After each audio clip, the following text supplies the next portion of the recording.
നിങ്ങൾ സെയിൽസ് ചെയ്യാറുണ്ടാവില്ലേ? നിങ്ങൾ ചെയ്യാറുണ്ടാവും, അല്ലെങ്കിൽ നിങ്ങളുടെ സെയിൽസ് മാനേജർ ചെയ്യാറുണ്ടാവും, അല്ലെങ്കിൽ നിങ്ങളുടെ സെയിൽസ് എക്സിക്യൂട്ടീവ് ചെയ്യാറുണ്ടാവും.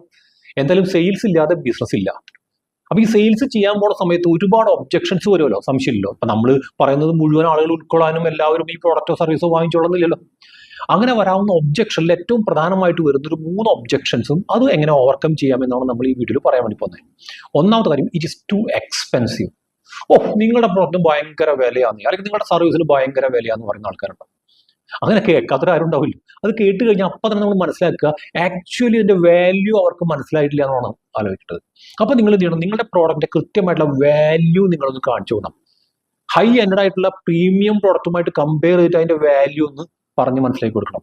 മാത്രമല്ല ഇതിനെ ഒരു മന്ത്ലി ബേസിൽ ബ്രേക്ക് ഡൗൺ ചെയ്തിട്ട് അതിന്റെ വാല്യൂ ഇത്രയേ ഉള്ളൂ അല്ലെങ്കിൽ ഇത്ര റേറ്റ് ഉള്ളൂ എന്ന് കാണിച്ചു കൊടുക്കണം.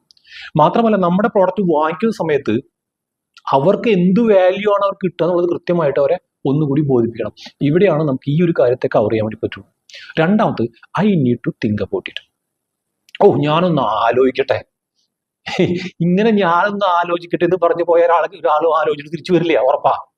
കാരണം ആക്ച്വലി അത് പറയുന്നുണ്ടെങ്കിലും അവർ പറയുന്ന കൃത്യമായിട്ടുള്ള വാചകം എന്ന് പറയും, ഐ എം നോട്ട് കൺവിൻസ്ഡ്. ഞാനിപ്പോഴും കൺവിൻസ്ഡ് ആയിട്ടില്ല എന്ന് തന്നെയാണ്. അപ്പൊ അങ്ങനെ വരുമ്പോൾ നമ്മൾ എന്ത് ചെയ്യണം, നമ്മൾ കൂടുതലായിട്ടുള്ള ഇൻഫോർമേഷൻസ് അവർക്ക് കൊടുത്തുകൊണ്ടേയിരിക്കണം. അവർക്ക് കൃത്യമായിട്ട് അവരുടെ നീഡ് എന്താണെന്ന് മനസ്സിലാക്കിയിട്ട് അതിനാവശ്യമായിട്ടുള്ള സൊല്യൂഷൻസ് നമ്മുടെ പ്രോഡക്റ്റിലോ സർവീസിലോ ഉണ്ടെങ്കിൽ അത് കൃത്യമായിട്ട് നമ്മൾ എന്ത് ചെയ്യണം, കൃത്യമായിട്ട് അവരുടെ മുമ്പിലേക്ക് വെച്ചു കൊടുക്കണം. ഈ വഴിയിൽ മാത്രമാണ് അത് കുറച്ചുകൂടി ക്ലാരിറ്റി അവർക്ക് കൊടുക്കാൻ വേണ്ടി പറ്റുള്ളൂ. മൂന്നാമത്തെ കാര്യം, I am happy with my current situation. ഇപ്പോൾ ഓൾറെഡി എനിക്ക് സപ്ലൈസ് ഉണ്ടല്ലോ, അവരിൽ നിന്ന് കിട്ടുന്ന പ്രോഡക്റ്റോ സർവീസോ ഉണ്ടല്ലോ, അതിൽ ഞാൻ ഹാപ്പി ആണല്ലോ. പിന്നെ ഞാൻ എന്താ നിങ്ങൾ പ്രോഡക്റ്റ് വാങ്ങിക്കുന്നേ?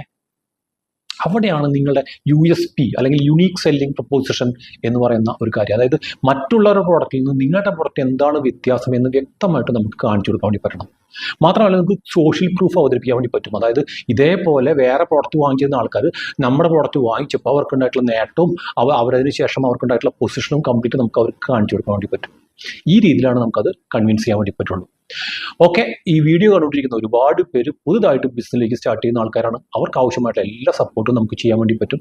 അതേപോലെ തന്നെ സ്റ്റാർട്ട് ചെയ്ത ആൾക്കാർക്ക് ഒന്ന് സ്കെയിലബിൾ ആക്കാനും അല്ലെങ്കിൽ ഒന്ന് സിസ്റ്റമാറ്റിക് ആയി കൊണ്ടുപോകാനും ഒക്കെ ഹെൽപ്പ് നമുക്ക് ചെയ്യാം. താഴെ കാണുന്ന നമ്പറിൽ ഒന്ന് വാട്സപ്പ് ചെയ്യാം. അടുത്ത വീഡിയോയിൽ നമുക്ക് വീണ്ടും കാണാം.